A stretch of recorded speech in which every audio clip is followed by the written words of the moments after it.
Picture this, you're sitting across from a skeptical CEO in a glass-walled boardroom downtown Los Angeles.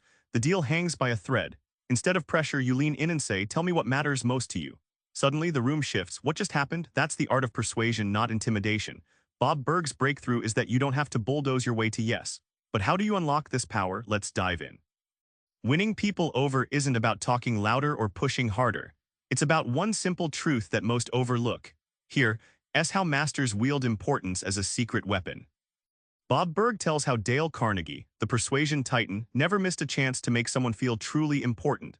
Once, meeting a cranky shop owner in Pittsburgh, Dale's genuine compliment about the owner's craftsmanship melted hostility instantly. That handshake turned a reluctant critic into a lifelong advocate. Burg argues that small acts like this build massive bridges. Consider importance like social currency. It's the psychological equivalent of a platinum credit card. When you genuinely value someone, their emotional bank account with you fills up. Burg paints it vividly, like watering a wilting plant.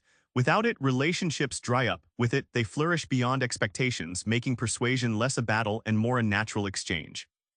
The payoff? You move from being a stranger to an ally in moments. Burg proves this with stories of CEOs who win multi-million-dollar contracts simply by making the other party feel uniquely valued. The surprising insight is that the easiest way to persuade often isn't to pitch an idea, but to first make the person feel they matter. You walk into negotiations thinking no is final. Burg flips that script, opening a vault of fluid possibilities. Here's what relentless negotiators know. Burg recounts a story about a collector in New York who thought he struck gold acquiring a rare 1920s baseball card. But the seller suddenly said no. Instead of walking away, the buyer asked about trade options, delivery times, and payment plans. What started as a locked no blossomed into a multi-stage deal that doubled the card's value, simply by viewing negotiation as flexible. Negotiation isn't a showdown but a dance. Burg's metaphor paints vivid imagery. Like two dancers tuning into each other's rhythm, effective persuasion moves with give and take instead of demand and defense.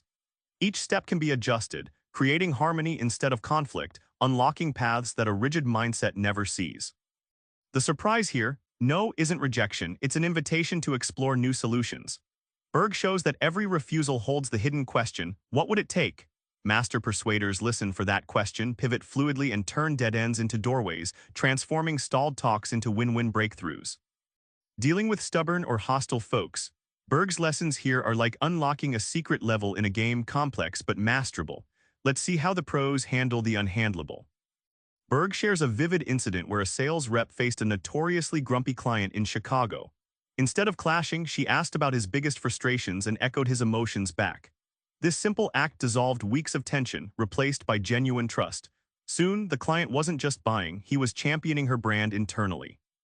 The principle behind this magic is reframing conflict as collaboration. Think of it like diffusing a grenade by patiently unscrewing the cap rather than smashing it. Burg emphasizes emotional empathy as the screwdriver that disarms anger and opens dialogue. It's a mindset shift with outsized effects. What's truly eye-opening? Many who seem impossible to persuade become your biggest advocates once you crack this code. Burg points out that these transformations don't come from overpowering, but from patiently winning hearts first. The real art is turning resistance into roaring support. Remember that tense boardroom in LA?